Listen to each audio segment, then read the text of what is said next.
안녕하세요. 오늘의 천자문 사자는 164화 무자가색입니다. 힘쓸 무, 이자 또는 무승할 자, 심을 가, 거둘 색이 되겠습니다. 이 자는 이자자지만은 사실은 이 형태의 무승할 자자의 의미로 이 사자에서는 사용이 되었습니다. 가색이라 하면은 신고 거둔다는 뜻이니 이 무자가색이라 하면 힘을 써서 신고 무성하게 가꾸고 거둔다가 되겠습니다. 그런데 정상적인 어순이라면 무가자색이 되어야 마땅하지만은 이 가색이라는 말은 이미 신고 거둔다는 의미로 하나의 단어로 정착이 이미 되어 있었기 때문에 무자가색으로 이 사자가 정리가 된 것입니다. 따라서 무자가색을 이렇게 직역하면은 씨를 뿌리고 이 작물을 키우고 곡식을 수확함에 힘쓰라는 말이니, 이는 앞선 사자 치본언농에서 농사를 나라 다스림의 기본으로 하였으니 이제 이 자가색, 즉 농정에 힘쓰라는 말을 하고 있는 것입니다. 한편 이 사자에서 이 가는 곡식을 심다 또는 이 곡식이라는 이런 두 가지 뜻을 갖고 있지만은 곡식의 의미로 옛날에는 더 많이 사용이 되었습니다. 시경 빈풍에 이 10월 납화가라는 말이 있습니다. 이는 10월에 이 벼이삭을 거둔다는 말입니다. 이 화가라고 하면 즉 이 벼의 곡식, 즉 나라를 말합니다. 그러나 점차 이 가는 이 곡식이라는 의미보다는 이 곡식을 심다는 의미로 활용하게 됩니다. 그리고 이 색은 이 곡식의 수확을 말하니 이후 이 가색이라 하면 이 심고 거둔다는 단어로 정착이 되었습니다. 그럼 글자에 대해 살펴보도록 하겠습니다. 먼저 힘쓸 무를 설명드리겠습니다. 이자 역시 힘쓸 무입니다. 이 힘쓸 무와 힘력자의 합자입니다. 그리고 이 힘쓸 무는 여기 창모자와 여기 덩그럴 문의 합자입니다. 이 힘력자는 사실 이 사람의 힘으로 밭을 가는 이 보삽에서 나온 상형 문자로서 힘을 쓴다는 것을 표현한 것입니다. 이 덩그럴 문은 사실은 이 칠복자와 같은 자입니다. 이 손에 각골자를 보면 손에 막대를 쥔 형태이며 이 형태가 점차 이 그를문과 닿게 되어 이 꼭지 부분이 이 뒤쪽에 있다가 하여 이 덩그를문으로 불리우게 된 자형이 되겠습니다. 이 창모는 이 청동기 시대에 보면은 이 찌르는 형태의 이 창에서 기원한 자입니다. 이 끝이 좀 퍼져 있는 이 비파형에 가까운 창이고 이 자루에 이 둥근 손잡이 고리가 있는 특징이 있습니다. 그래서 이 창은 전차에 매달고 다니던 창이라는 그런 말도 있습니다. 하지만 이 소전으로 오면서 이 자형이 선형화가 되면서 본래 이 창의 모습은 잃어버렸습니다. 힘쓸 무는 이 기원을 보면은 사실은 이 창모자와는 관련이 없고 이 손에 막대를 쥐고 이 노예를 부리는 형태에서 출발한 자입니다. 이 자를 보면은 이 사람 인자 형태죠. 이 사람 인자의 목 부위에 이 목줄이 걸쳐져 있습니다. 그런데 목줄이 두 개가 있는 형태죠. 이는 이 노예들이 겹쳐져 있는 형태를 나타내고 있습니다. 이는 다수의 이 포로들을 뒤에서 이 회초리로 제쳐가는 모습이라고 할 수 있겠습니다. 그래서 이 자의 처음 의미는 윽박지르다, 강요하다 였다고 합니다. 그런데 이 목줄을 하고 있는 이 노예들의 이 형태가 이 창모자와 이 혼동이 되면서 소전에서는 이 창모자로 오기가 됩니다. 이는 전장에서 이 창을 든 이 병사들을 이 독려하는 것으로 이렇게 바뀐 것입니다. 그래서 이자의 의미는 힘쓰다, 권면하다, 독려하다이며 힘쓰는 일도 의미해서 업무, 직무란 그런 뜻이 생겨나게 됩니다. 그러나 원래 이 자형 자체는 이 노예들을 핍박하던 자형이므로 오늘날에도 업신여기다, 보역주다는 의미도 아직 남아있기도 합니다. 그래서 이 업신여길 모로 불리우기도 합니다. 그런데 이자가 힘쓸, 업신여기다는 의미보다는 힘쓰다는 그런 힘쓸무로 이렇게 애용이 되면서 이 창과 막대를 든 이런 형태만으로 힘을 쓰다는 뜻이 잘 드러나지 않으므로 이 자형 밑에 힘력자가 이렇게 소전에서는 추가하여 힘쓸무로 이제 확립이 됩니다. 즉, 이 두 자는 동자이며 이 힘력자가 추가된 이 자형이 좀 더 세밀하다 하여 이 오늘날 이 본자로 이렇게 알려지게 됩니다.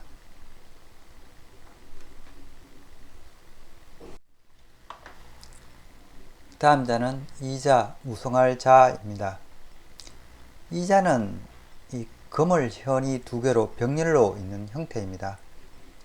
거물현은 이 검은 시줄에서 검다는 그 의미가 나왔습니다. 실제 이 거물현, 실사, 자걸요, 자걸유, 이 자들의 기호는 이 섬유를 꼬은 이 실타래 또는 실의 형태에서 파생된 자들이며 실이 가지는 여러가지 특성에서 다양한 이 자형의 의미들이 만들어진 것입니다.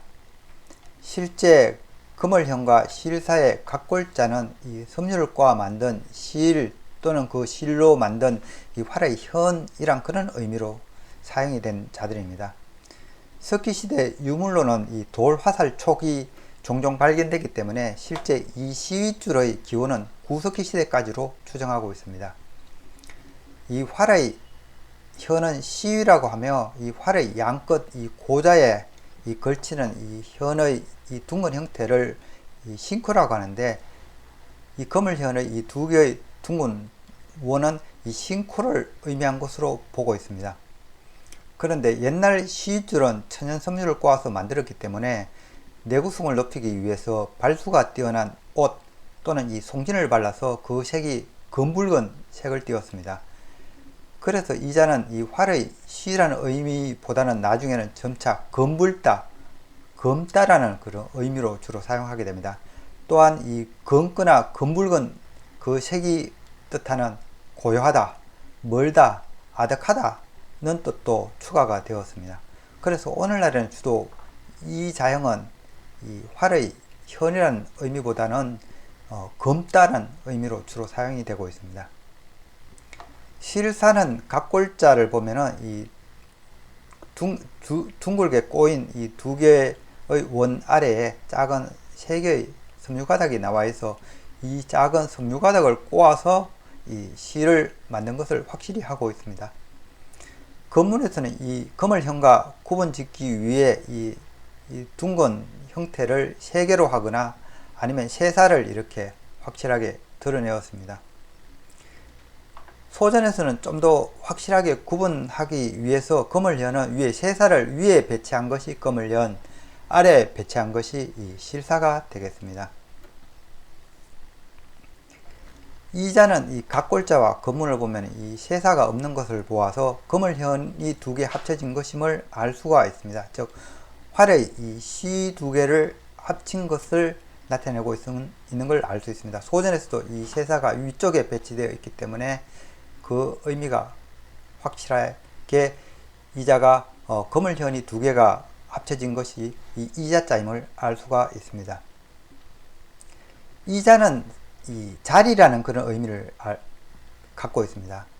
이 둥근 이 활의 현의 이 둥근 위치가 싱코인데 이 싱코를 여기 고자 위치에 그래야 활이 완성이 되기 때문에 이 둥근 원은 이 자리를 맞춘다는 그런 의미가 있습니다. 그래서 이 자리라는 그런 의미를 갖고 있는 것이 이자자가 되겠습니다. 그리고 이 자리의 의미는 이에 이때 등의 이 때와 장소를 나타내는 이 의미로 발전이 된 것입니다. 그런데 이 소전에서 보이는 이자의 이 형태를 보면은 이건 여기 보면 요 작을 유 위에 이 초두머리가 올라간 이런 형태로도 해석이 되었습니다. 그래서 이는 이 다발 위에 이 풀이 있는 이 풀다발로 이제 해석이 된 것입니다. 이는 모신기를 하고 시간이 지나면 이 크게 성장하는 이 모의 이 다발로, 즉 이 풀다발로 본 것입니다. 그래서 이 자는 소전 이후에는 그 의미가 무성하게 자라다는 의미로 갖게 됩니다. 그래서 이 자는 이 이자가 아니라 무성할 자로 다시 소전 이후에 불리게 되었습니다. 그리고 활의 줄을 의미하는 자로는 이 줄현이라는 자가 있습니다. 이는 여기 실사자와 거물현의 합자입니다. 사실 이 두 구성자는 이 꼬은 실에서 동일하게 출발한 같은 기원의 자형을 합친 것이라 하겠습니다. 다음 자는 심을가입니다. 이 자는 벼화자와 직가자의 합자로 이루어져 있습니다. 벼화의 각골자를 보면은 이삭이 늘어진 이 조의 형태를 그리고 있습니다. 조는 밭작물로서 동북아시아에서 벼보다 훨씬 더 일찍 재배하기 시작한 작물입니다.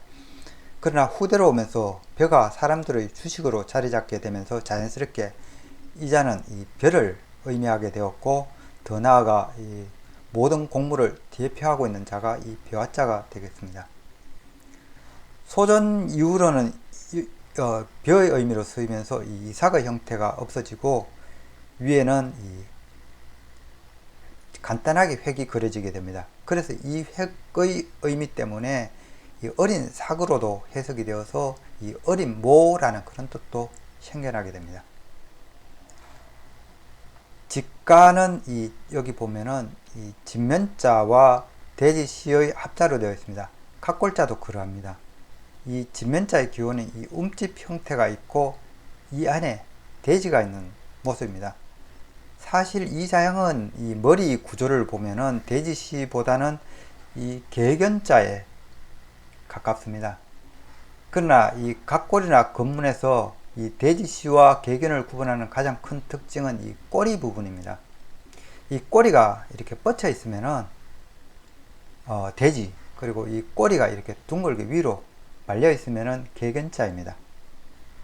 사실 돼지를 키워보신 분들은 아시겠지만 돼지 꼬리가 개 꼬리보다는 더 잘 말려 있죠. 하지만 자형은 이렇게 구분하고 있습니다. 고대 동북아시아에서 돼지는 사람과 함께 가옥 안에서 생활을 했습니다. 개나 소는 사냥과 노동력의 목적으로 밖으로 데리고 다녔지만은 이 고기를 목적으로 키우는 돼지는 사람이 사는 울타리 안에서 함께 키웠습니다. 그래서 고대 돼지우리는 이 반지하에 두고 그 위에 사람이 귀가하는 이청 구조로 집을 지었다고 합니다. 아직도 이 소수 민족 중에는 이러한 풍속을 유지하는 곳이 있다고 합니다. 그런데 이 집안에 돼지를 키우는 것은 이 아내자의 몫이었습니다. 그래서 이 자는 여인의 이 집안 살림살이를 뜻하는 자로 사용하게 됩니다. 오늘날 이 직가의 의미는 주로 살림살이, 집안, 가족 등의 뜻으로 널리 사용되고 있죠. 그리고 또 다르게는 이 살림살이를 하는 주체가 여인이었기 때문에 여인을 뜻하여 여자고로도 불리고 있습니다. 따라서 이 키우다는 의미의 이 직가와 이 어린 모를 뜻하는 이 벼화자의 합자가 이제 소전에서 이렇게 만들어지게 되는데, 그러면 이 어린 모를 키우다는 그런 의미가 됩니다. 그래서 이 자는 이 모를 심다라는 그런 뜻을 갖게 됩니다. 또한 이 벼화를 어린 모가 아닌 이 이삭 곡식의 의미로 사용할 경우에는 이 집 안에 이 곡식을 둔다는 그런 의미를 갖게 되어서 이 자는 이 양식, 양곡 그런 의미를 또 갖고 있습니다. 그래서 이 자형은 이 오늘날 심다 또는 이 농사 짓다는 뜻과 함께 이 곡식, 양식 그런 뜻을 함께 갖고 있는 자라고 하겠습니다. 오늘의 마지막 자는 거둘색이 되겠습니다. 이 자 역시 벼화자와 이 악길색의 합자로 이루어져 있습니다.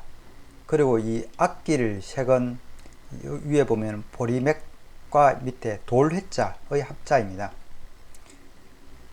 그런데 이 돌회자 자체는 이 물의 이 소용돌이 치는 그런 모양에서 나온 자로서 사실은 이 악기를 색과의 이 초기자와는 사실은 큰 관련은 없습니다. 보리맥은 보리를 그린 상형문자입니다. 동북아시아에서 이 추운 겨울에도 심을 수 있는 이 작물인 보리는 이모작을 가능케 해서 식량 조달에 큰 역할을 하게 됩니다. 벼자가 이 밭작물인 조에서 나왔기 때문에 이 큰 이삭이 그려진 형태인데 비해서 보리의 각골자는 이 양갈래로 이렇게 구겨진 잎이 특징적입니다. 이는 풀이 발로 밟혔다는 그런 것을 의미하기도 합니다. 보리는 늦가을에 심어서 추운 겨울을 나고 이 늦봄에 수확하는 작물이 되겠습니다. 따라서 이 겨울을 월동 전에 이 지상부의 웃자람을 억제하고 이 땅에 뿌리가 잘 내리도록 이 푸른 보리삭은 이 늦가을에 또는 초겨울에 보리밟기를 하게 됩니다. 이렇게 보리밟기를 하면은 보리줄기에 상처를 주어 이 내한성을 높이는 효과도 있다고 합니다. 그래서 보리는 밟아 키우는 그런 작물이라는 의미로 이 자행 아래에는 항상 이렇게 발지자가 들어가 있습니다. 그래서 오늘날까지 이 발지자가 남아있죠. 그래서 이 맥은 그 의미가 보리, 귀리, 메밀 등 밭에서 나는 밟아 키우는 그런 곡물을 뜻하며, 그리고 땅에 다진다는 의미가 있기 때문에 이 묻다, 매장하다는 그런 뜻도 같이 파생되어 있습니다. 악길색도 보면은 이 각골자 붙어 있는 꽤 오래된 자형입니다.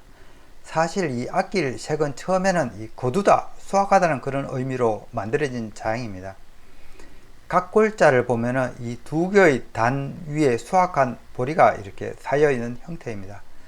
이 다른 자형은 보면 이 밭에서 이 보리, 이 다 자란 이 보리 이삭을 수확한다는 의미로 그려져 있습니다.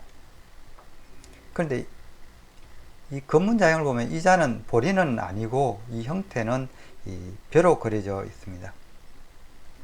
그리고 이 보리를 쌓은 이 단이 이 밭전자에 이렇게 그려져 있는 이 검문도 있기도 합니다. 소전을 오면서 이 밭전자에 가깝게 그려진 이 사진 이 보리의 형태가 이 돌회자로 이렇게 오기가 되었습니다. 그리고 이후에는 이 보리를 뜻하는 이 보리맥자가 있고요.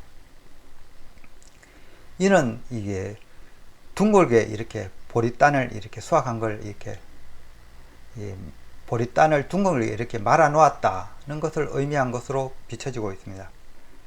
그런데 이 자는 이 나중에 밭에서 보리를 수확하는 것 외에도 이 수확한 이 밭에서 이 보리삭을 줍는 것으로도 이제 해석이 되게 됩니다. 제가 어릴 적만 해도 벼나 보리를 수확한 논밭에 떨어진 이삭 죽기가 동네 아이들과 여인들의 일거리 중 하나였습니다. 이 이삭 죽기라는 것은 자기 논밭이 아니더라도 상관이 없었기 때문에 전답을 가지지 못한 가난한 집에서는 이 이삭 죽기가 유행이었습니다. 이삭 죽기는 서양에서도 마찬가지였나 봅니다. 밀려의 걸작 중에 하나가 이 이삭 죽기인 것은 우리들에게 좀 자연스러운 광경입니다. 그래서 이 떨어진 이삭까지 회수한다는 그런 의미에서 이자는 아끼다, 아껴 쓰다, 인색하다, 탐내다 등의 뜻으로 그 의미가 발전되어 오늘날을 더 많이 쓰이게 됩니다.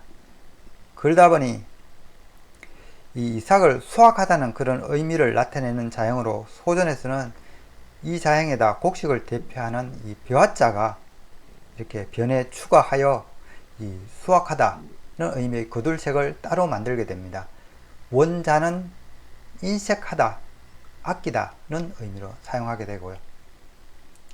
그래서 이 거둘색은 그 의미가 거두다, 수확하다이며 이 아낄 색에서 파생되었기 때문에 아끼다, 검소하다는 뜻도 어느 정도 갖고 있습니다. 한편 이 변에 이 벼자가 아닌 이 나무 조각 장이 들어간 이 담장장도 있습니다. 이 자 역시 각골 시대부터 있었던 오래된 자형입니다. 자형을 보면은 보리삭을 이렇게 쌓은 이 단 옆에 이 나무 조각을 댄 조각이 여기 있는 형태입니다. 즉, 이 나무 조각은 이 곡식 더미를 지키기 위해 나무판으로 이렇게 벽을 쳤다는 그런 의미입니다. 그래서 이 자의 의미는 담장을 치다는 뜻을 갖고 있습니다. 그러다 보니 이 거둘색은 이 수확하다는 의미도 있었지만은 도둑을 두려워한다는 의미에서 근심하다, 즉 이 수확한 곡식을 이렇게 도둑이 들까 두려워하다는 그런 의미로 이 근심하다는 뜻이 있는 자가 이 거둘색이기도 합니다.